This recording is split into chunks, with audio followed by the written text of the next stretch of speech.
انا في الفتره دي من حياتي فتره اللي لسه مخلص جيش ولسه بيستكشف هو عايز يعمل ايه في حياته. يعني حققت بعض النجاحات الحمد لله اثناء الكليه في البيزنس، وعملت شركه الحمد لله ونجحت. الفتره اللي انت بقى عايز تبدا تشوف ايه الحاجه اللي انت عايز تكمل فيها حياتك كلها، ايه الحاجه اللي انت عايز تكبر فيها، ايه الحاجه اللي انت عايز تبقى فيها رقم واحد. فتره صعبه.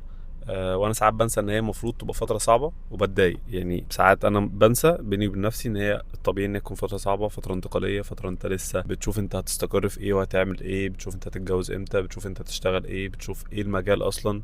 واحنا كمهندسين ميكانيكا مجالات كبيره جدا واسعه جدا قدامنا الحمد لله. مع الوسع ده ومع الاختيارات الكتيره دي بيجي معاها تشتت، وبتوصل لفتره بقى ان انت مش عارف انت عايز تروح فين. فالحمد لله انا مينلي عديت المراحل دي كلها، ومينلي اخترت الاندستري اللي عايز اكمل فيها، وخلاص عايز اشتغل ايه وكل حاجه. بس هي ستيل فتره مش سهله ان انت عايز تبدا انت كل حاجه.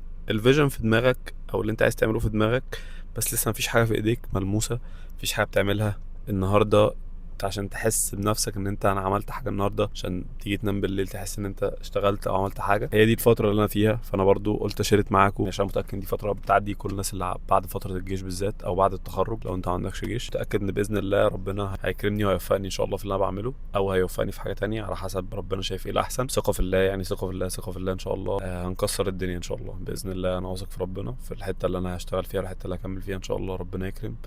ونوصل لحته كويسه قوي باذن الله يعني ان شاء الله. وان شاء الله وانا بعمل كده احاول ان انا اشارك معاكم على اليوتيوب هنا.